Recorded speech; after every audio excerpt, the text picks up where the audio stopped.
Sisi chama cha walimu Zanzibar tumefika leo hapa Tumbatu Chwaka. Na kwa kweli kilichotuleta hapa ni kuwasilisha msaada wetu mdogo kwa wananchi wa Tumbatu.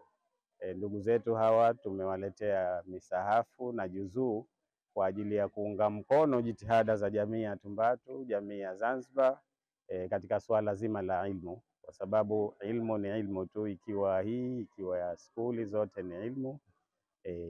Na tunashukuru kwa kweli, wametupokea vizuri, tumefurahi sana.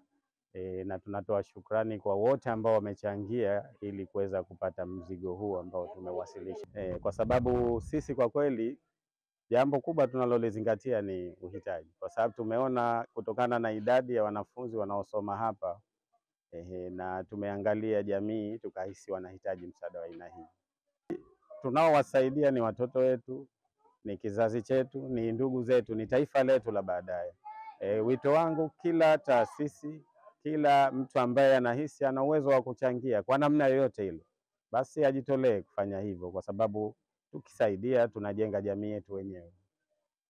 Vile namshukuru Mwenyezi Mungu kwa ugeni wetu ambao Mwenyezi Mungu ameutuandalia kutufikia, kwamba kushukuru zaidi kwa hili ambalo wametutendea ni jambo ambalo kwetu sisi imekuwa ni faraja, na tunamwomba Mwenyezi Mungu kwamba wazidishe huwa wanatujali kila mara sisi tu mpaka madarasa zetu vile, kwa sababu hapa tuko madarasa jumla 17.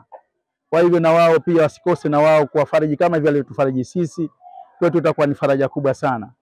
Kwa hivyo ni jambo ambalo mimi nalishukuru kutokana na uongozi wote ambao walitufikia hapa kwa taasisi hii, kwa maana kutufikia hali ya kwamba wao wamekuwa na furaha na sisi tumezidi furaha, kutokana na neema ambayo tungefuata mjini penginepo tungesukumwa kwamba siji hivi, lakini Mwenyezi Mungu katuletea neema hii kwa ridhaa yao wenyewe. Watu wa taasisi wametupa na tumefarajika kwa sana tu kutokana na msaada wetu kama huu. Haitokuwa sababu ya kwamba kuna mwanafunzi hana cha kusomea.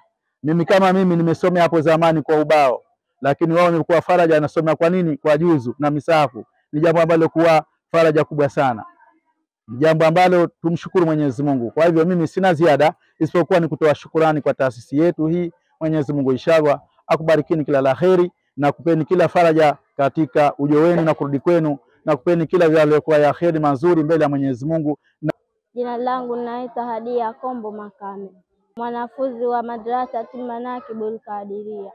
Tumepata msaada huu wa misahafu na juzu sihaba, tunashukuru.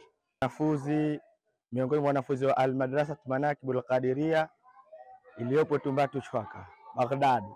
Kwanza tunashukuru sana, ni jambo si la kutegemea, na tunampongezani kwa kutujali, sababu mapita wengi huko mpaka mmajatona sisi, basi ni neema kwetu inshallah.